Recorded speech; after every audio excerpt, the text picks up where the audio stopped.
And we're back. Something hit me hard right in the back of the head. I began descending face first toward the ground. Felt like I was falling in slow motion, though. The ground just kept coming, yet for some reason I couldn't even put my hands out to break the fall. It was like I was being slowly swept toward a wall by some giant wave. My glasses fell from my face, and I distinctly remember them rolling around.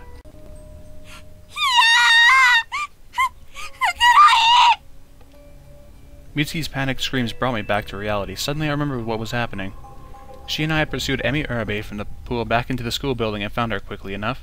Unfortunately, she was already dead. Her head had been smashed open on the ground like a roasted chestnut. Who could have done such a thing, we thought. And, like it or not, it seemed I'd now learned the answer. Mitsuki was inconsolable, understandably, but after some doing I'd finally managed to drag her away from Urabe's remains. We'd just begun walking back toward the school entranceway when, well, I got struck from behind and found myself careening toward the floor.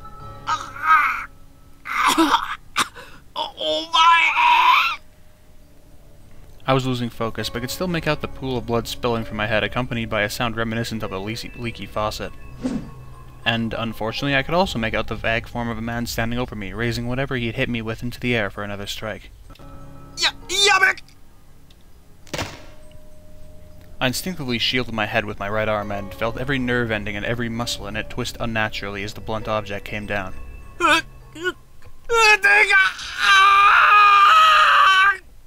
He's got some pretty nice sounding screams too.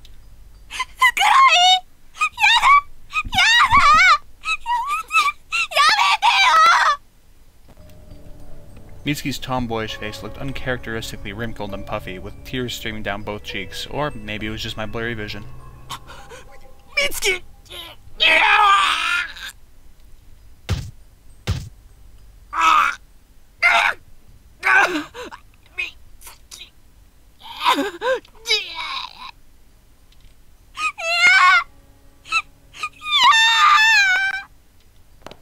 Mitsuki's sobbing screams and frantic footsteps began receding into the distance. This made me feel a little better. At least she'd be safe, I thought. It took only moments for my vision to go completely dark, but then I had taken a hammer to the head. Still, considering what I'd just been through, I'd expected to be unconscious by now, but I wasn't. I could feel every part of my body clearly. I kinda wished I couldn't, considering, but I was pretty sure I could still move, at least for the moment, so I decided to do my part. With my uncrushed left arm, I reached out blindly, felt my attacker's leg as he had begun turning to pursue Mitsuki, and grabbed on tight.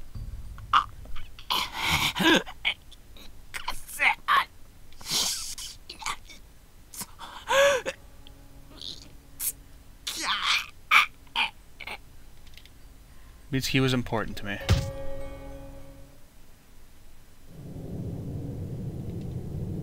Was I still alive? I couldn't even count the number of broken bones I'd suffered, and I could still feel every one of them. My head, my arms, my ribs, every part of me was throbbing with agony. No one part of my body hurt more than the other. Every injury was unbearable.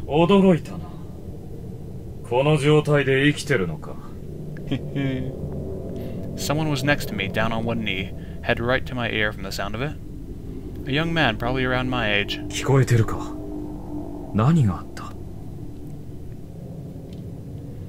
I couldn't see a thing at this point, not even vague shapes, but the voice addressing me sounded somehow familiar.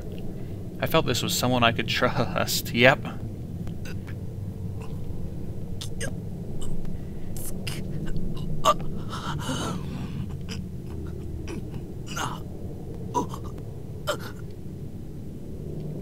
Minna.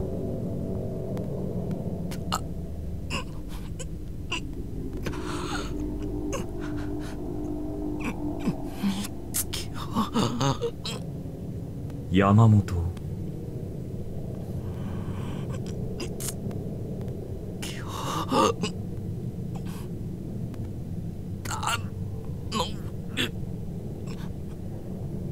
Ah, 頼まれた。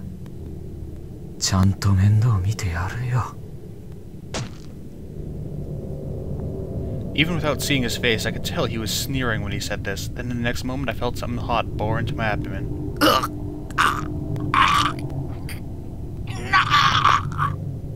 お前はもう楽になれ。もっとも、ここじゃ死んでも痛みは消えないらしいけどな。Oh, that'll be fun for him, feeling every one of his broken bones.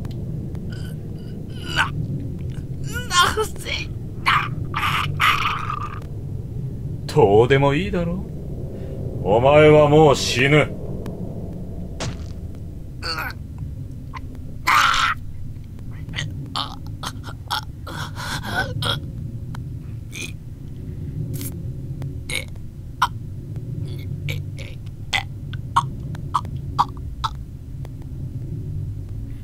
Mitsuki, run.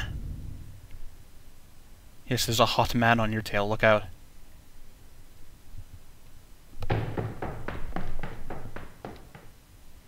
Which way? To the second floor.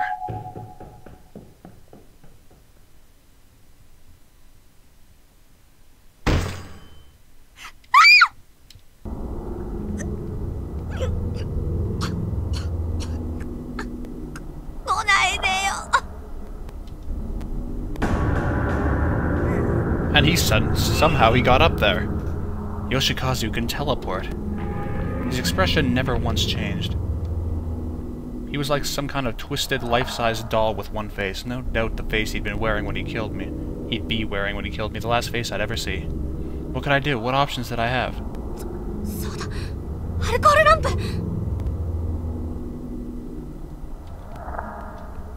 I like the music at this part.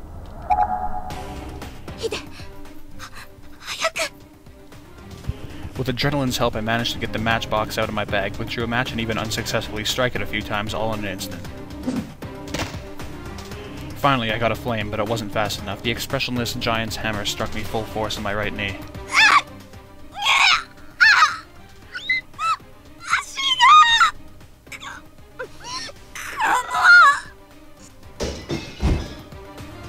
I had nothing left to lose at this point, so I just threw the alcohol lamp haphazardly.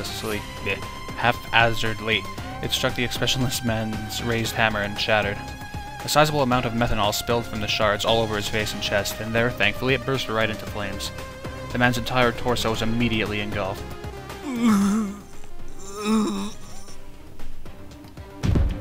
The hammer fell from his hand. I did it! Burn slowly, you bastard.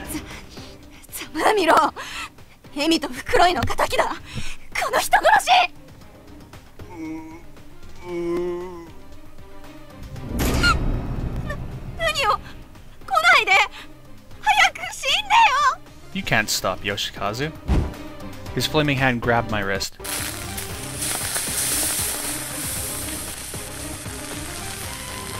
I could feel my skin instantly blistering, and then, mere moments later, my whole uniform went up.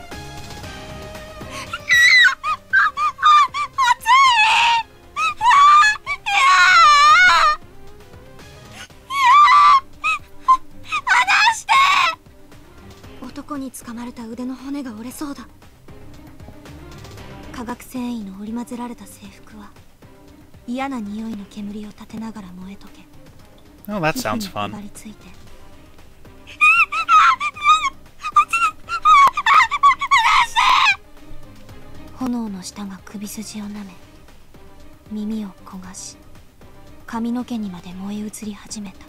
Oh, you sure sound calm.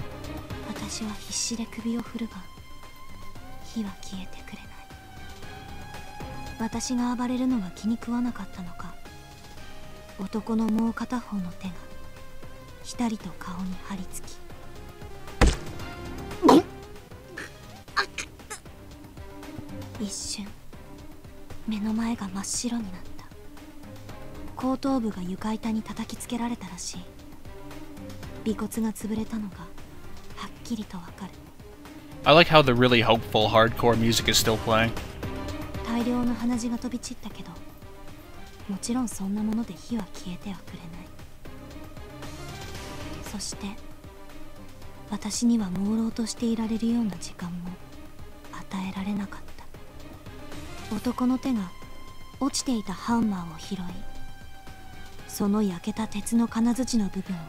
She's already on fire. Yoshikazu, isn't that a bit much? She's already on fire.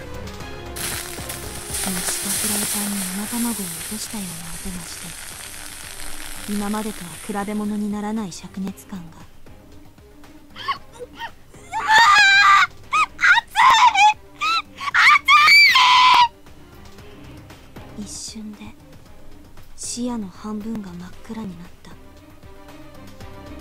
目が見えない。焼きつぶされたせいだ。顔の皮がただれ、ブツブツと泡立つのがわかる。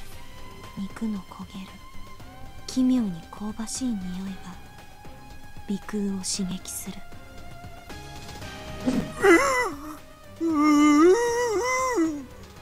男は私以上に炎に包まれながら眉一つ動かさず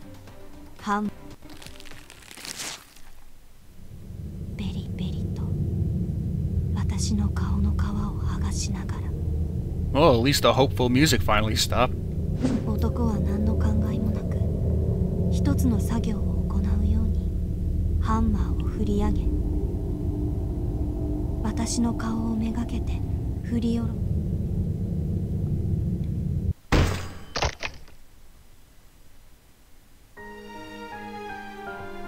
That was a nice one. With all the nice music, hopefully playing, while she was getting burned alive. Which one is that? 6.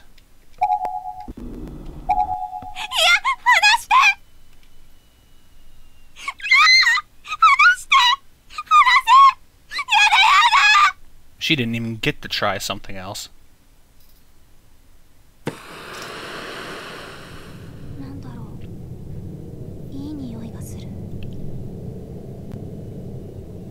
It was the same sort of smell one might catch while walking past a ramen stand.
What was happening to her? My mind had been in a rather hazy state, but this poor girl's terrified screams as if someone were tearing her heart out brought me back to reality. I realized my hands and feet were bound to a chair and I was facing another young girl who was similarly bound and writhing in pain. She was wearing a school uniform I didn't recognize, so she must have been brought here from some other junior or senior high school. Were it not for the uniform and the voice, I might have had a tough time determining gender, as her face looked neither male nor female, young nor old. It was simply too burned to discern anything at all. From the top of her head down to her neck and even halfway down her torso, she was thoroughly charred. She had essentially been browned, and virtually all her hair was singed off, not unlike a pecking duck hanging outside a Chinese restaurant. What? Oh, alright, interesting comparison. Her skin was thoroughly cracked, with bits of pink flesh oozing through here and there. And her eyes looked blank, cloudy and watery, like the bottom of an order of sunny-side-up eggs, only her teeth remained relatively intact.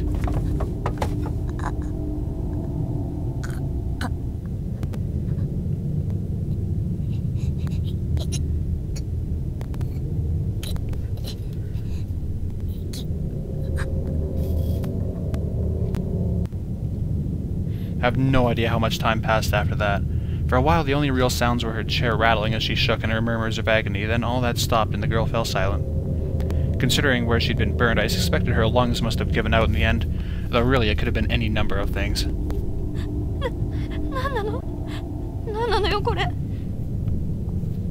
My mind was a blank slate. I was beginning to lose my grip on reality and may have even laughed a little. I was in a home ec classroom, maybe, a science lab, and all around me were arms, legs, heads, and other body parts all simmering in pots and pans. None of it seemed real, it was like I was watching some bad horror movie on TV, except there was odor and heat, and both were really getting to me.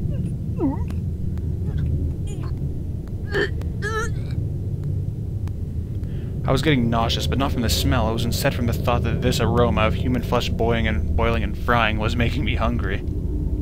As I fought to hold back my fear and hunger-induced vomit, I suddenly sensed a pair of eyes coldly staring at me.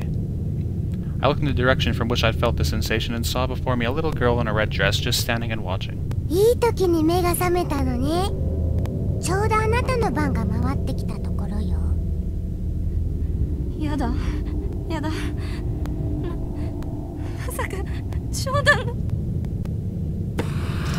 The little girl lifted a frying pan from a nearby gas burning and brandished it in her right hand. Steam rose from the hot pan, and I could see bubbling oil splattering all along its surface. あなたはどんな歌を聴かせてくれるのかしら。 I could see the expression on her face clearly now, mischievous, hungry, and positively jubilant, without even a trace of sympathy or remorse.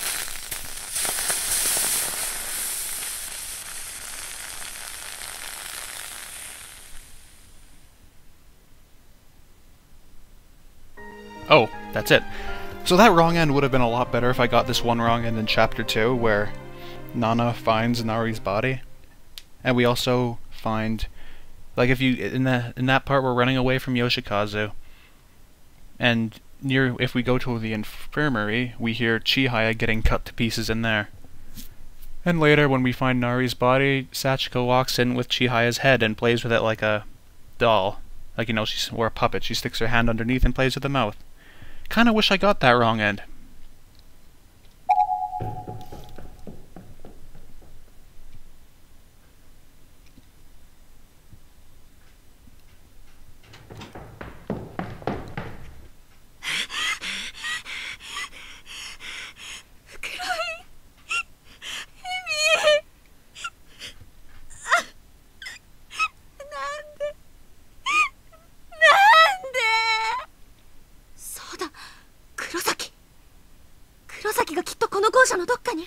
Oh yeah.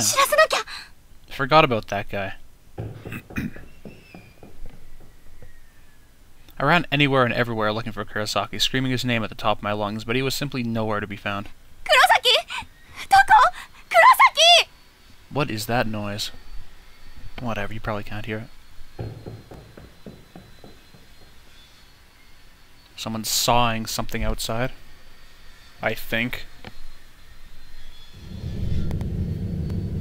Not in here either. I had no idea when that horrible expressionless man would show up again with his giant hammer. Every little sound was making me cower in fear.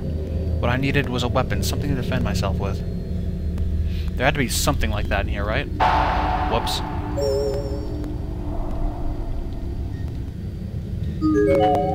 There's nothing. A creep could come barging in at any moment. I have to find a weapon. Well, it's not increasing your darkening at all. Whoops. There's nothing of interest here. Yes, yes, yes. Nothing.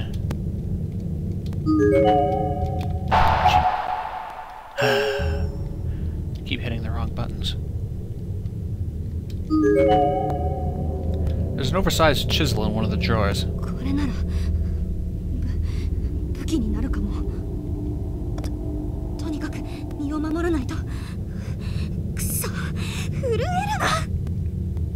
I carefully took the chisel into my quaking hands. I wasn't sure if I'd actually be able to fend off an attacker with it, but it was certainly better than nothing. You won't be able to stop Yoshikazu with that.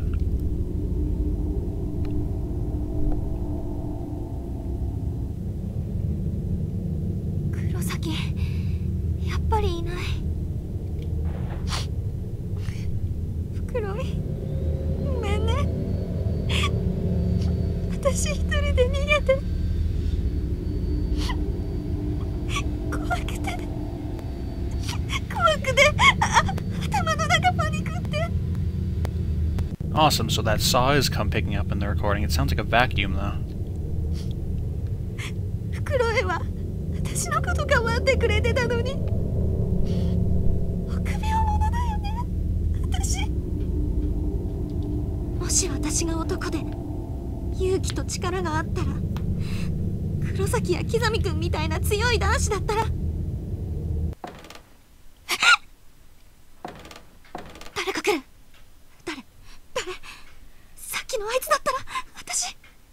山本、無事か。キザミ Hello, handsome. 探したぞ。 Tall and handsome, but always just a little on edge. He never changed one bit. This was Yuya Kizami, one of my classmates. くんキザミくんフクロウがエミも山本、大丈夫。大丈夫だ。事情は大体わかってる。だって二人とも殺されたんだよ。あの変な男に。ああ、知ってる。さっき俺も見た。ん？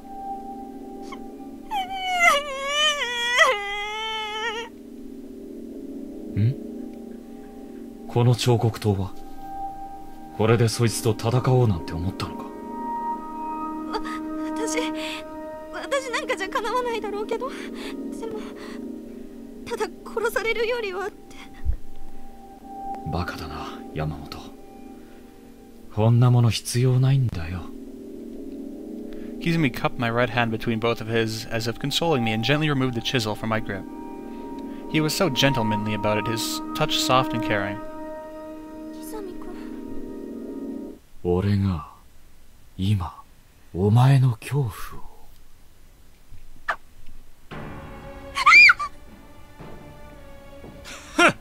かわすか。動けるな、山本。何するの？冗談は？あんまり変わらないと思うけどね。俺が本気でも冗談でも山本が死ぬことにはさ。What was going on? Why was he doing this? なんで？何？やだよ、やめて。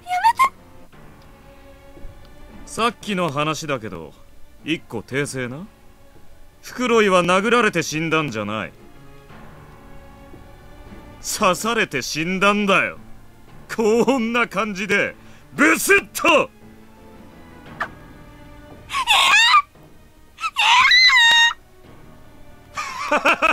逃げるのか？疲れるだろ。あまり無理するなよ。なんで？どうしてこんなことに。みんなで普通に遊んで勉強してバカな話して笑っていつまでも友達だって。 Well, your spirits can be friends forever. それなのにわからないよ。信じない。もう誰も信じないぞ。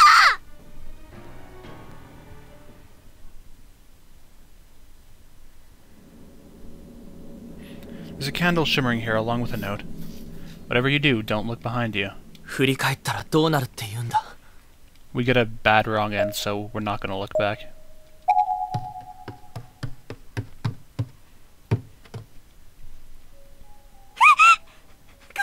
来ないで。どうしたんだフクロイ君は。うるさい。来るなってば。お前もあいつの仲間なんだろ。錯乱してるみたいだな。何があったんだ山本さん。触るな。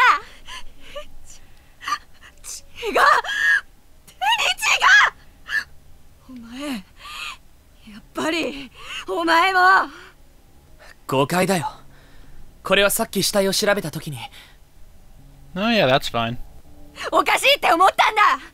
あんなに平気で死体に触って。やっぱりだ。これじゃ何を言っても無駄だな。私は騙されない。もう引っかからな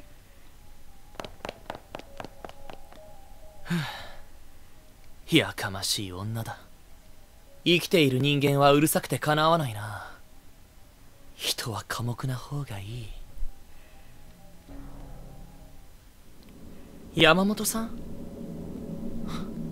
もう行ってしまったのかい。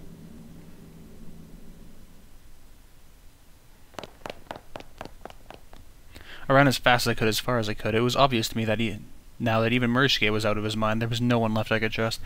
I should probably point out that this stuff with Kizomi isn't here in the chapter if it's your first time playing through the game. You have to play through this chapter twice, and since I have a, 100% save on it, well, technically I've already done it once. I have no idea why they'd leave it out, though. 上だ、上へ逃げれば。よう、山本。Without even a moment's hesitation, my classmate Kizumi suddenly swung a giant chisel in my general direction, narrowly missing me. 大丈夫か？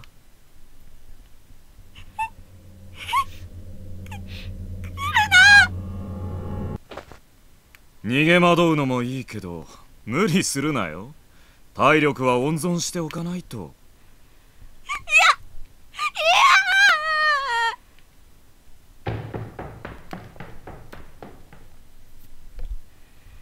この辺でいいか。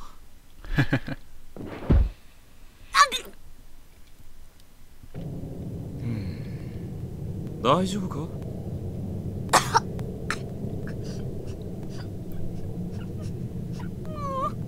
やめてよ。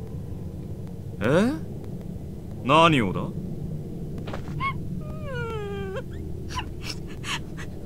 うひどいことしないでよ。そうだ。返さなきゃな、これ。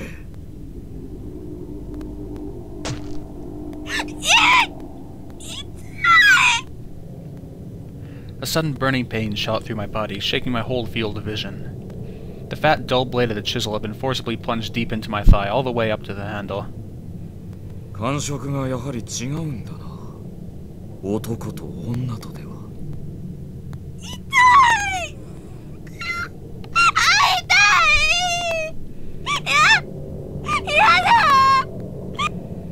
There wasn't much I could do to resist. Not only had he knocked me over, but he was kneeling on the backs of my hands, holding me in place quite effectively. いいぞ。正直だ、その反応。嘘をつかない奴は好感が持てる。本番と行くか、こいつで。Yuya Kizumi had a twisted grin on his face. He slowly brought his right hand into view, and in it was a proper knife, glinting in the dull light.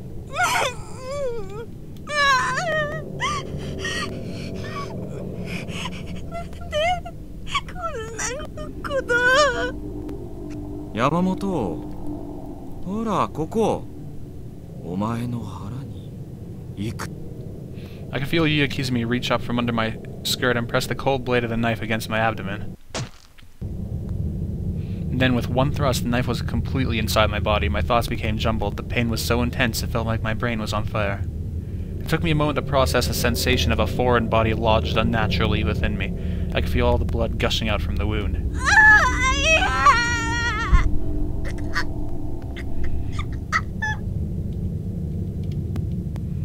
いいぜ山本、その調子だ。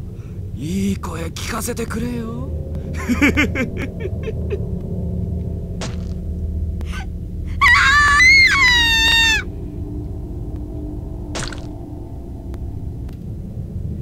I'd never felt anything even remotely like this before in my entire life. I couldn't even describe it if I wanted to. The pain receptors in my body were off the charts. I couldn't comprehend the things I was feeling. But despite my confusion and agony, I knew one thing for certain. If I couldn't stop this from happening right now, I was going to die. Every part of me was in agreement on that. My nerve endings were screaming and my brain could focus on little else. I might as well have been on fire. It couldn't hurt any more than I was experiencing.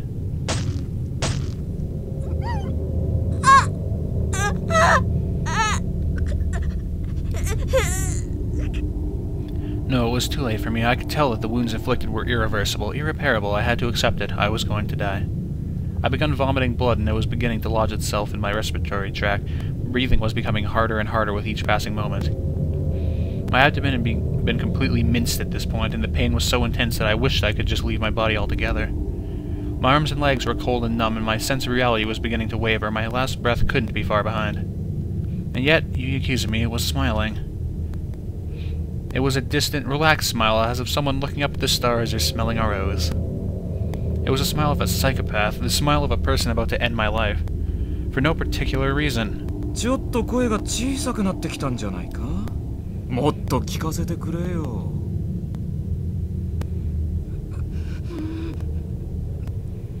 誰が前なんかに。 I couldn't believe those words were coming out of my mouth. I could barely speak through all the blood I was spewing, but I was standing my ground. あ？意地でもお前の思い通りに。 What a tank. てめえ。What? Damn it, text. For just a moment, Yuya Kizumi's psychotic grin turned into a bitter, scornful frown, but then as quickly as it had vanished, the smile returned. なんだそりゃ。抵抗のつもりか？我慢なんてするなよ。おい。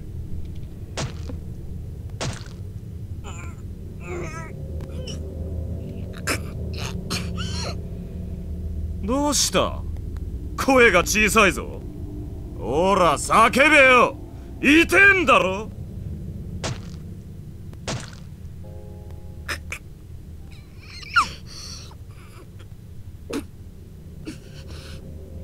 なんか言うことあるんだろ。泣きたいだろ。命乞いしたいだろ。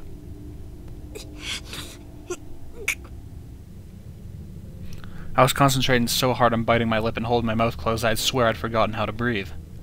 I think I even broke my molars from the sheer force of my determination not to yield to Yuya Kizumi's twisted desires, and I didn't even care. I'd have no use for my teeth ever again anyway.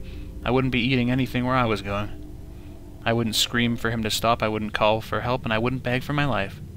My life was already over. All I had left was the knowledge that I'd go out quietly, without giving this sick freak any measure of satisfaction.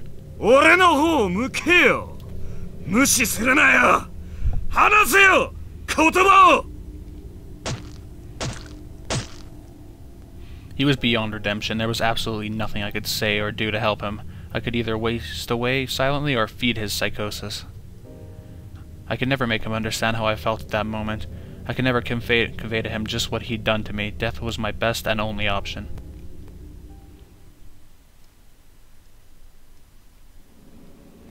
Yamamoto-san. 君も死んだのか。 How inconvenient. This was definitely the body of Mitsuki Yamamoto.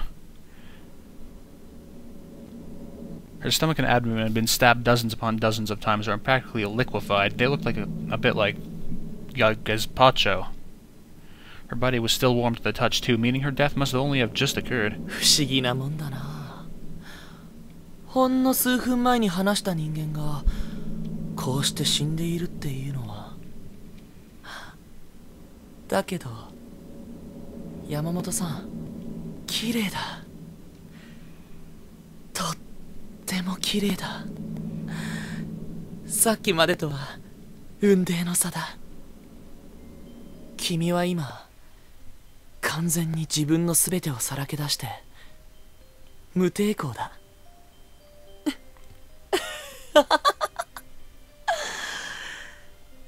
いいよね。君を連れて行くよ。I withdrew my phone, flipped it open, and switched over to camera mode, where I immediately set about framing her remains at just the right angle. I didn't mind if it was just her image on that tiny screen. To me, it was as good as having the real thing in my pocket. The appeal was identical. It was as if I could freeze time on this moment and preserve her just the way she was. やっぱりだ。俺自身の目で見て、触れ、匂いを嗅いで、こうして生の君を知ったから。生きていた時の君を見て、声を聞き、感情に触れていたから。Squee. 見てくれよ。こんなに綺麗に通れた。もう君は俺だけのものだ。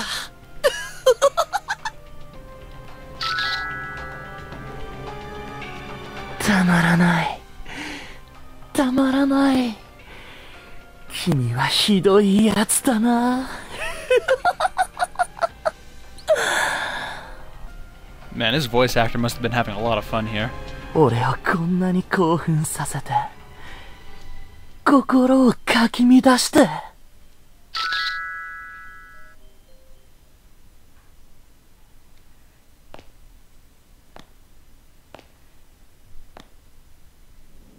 どこか落ち着ける場所へ行こう。あ、そうだ、またあそこに。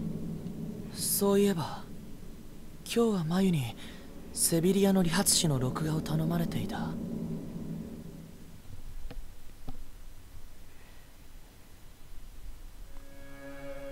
And here I was again. I pressed the button on my phone to shut off the second alarm I'd set. If this time display were accurate, then there was no chance of making it home in time to record the show for Maya. 後でマユに謝らないとな。I slid my finger naturally, almost automatically, from shutting off the alarm to opening my folder of saved photos. There was no sound in the room other than the tone of my button presses, and virtually no light other than that which shone from the LCD screen, or so it seemed anyway. Yet this was my rock. In this place I could truly relax. Here and here alone I felt at peace. The air was filled with the overpowering aroma of blood and entrails. It would be enough to make most people vomit, but for me it was a smell to savor.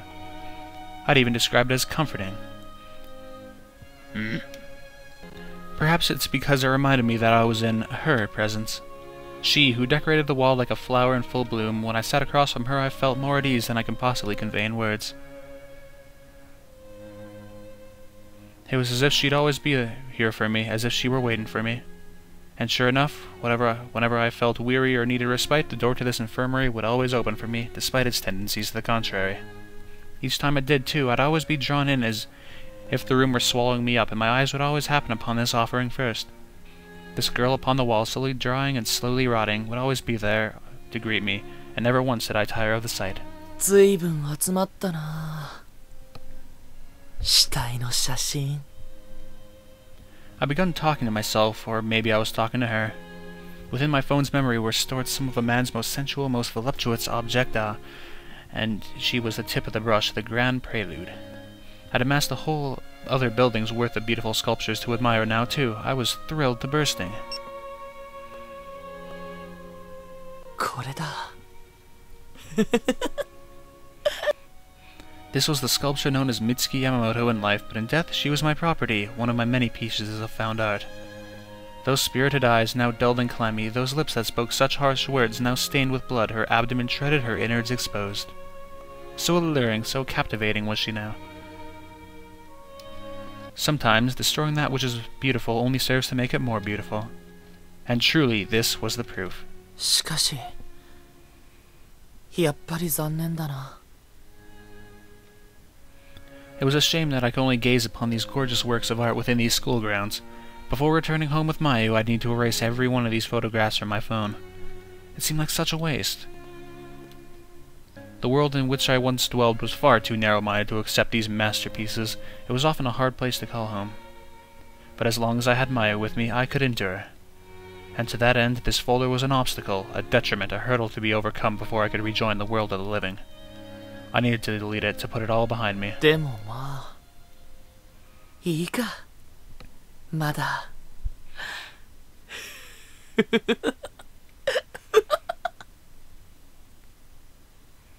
ってからで。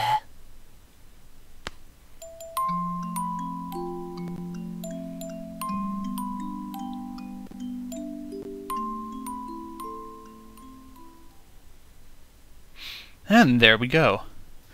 That is my favorite chapter in the game. Of course, Chapter 8 gets second place. Like, if you go look at the polls on the Corpse Party wiki right now on the main page, you can see how much people like Chapter 8. Like, Chapter 8 is just... like, it has more votes than every other option combined. And there's something else I wanted to talk about. Oh yeah, Danganronpa. I don't know how to pronounce it. But that's getting localized, I know that. And that's for the PSP, so I could probably emulate it. And buy it if I liked it. But is that really a game you can do a playthrough of? I watched a few episodes of the anime, and it seems pretty interesting, but I don't know if it's something you can really do a playthrough of, because I don't know what the game is like. But anyway, thank you for watching. Next time is Mire. Goodbye.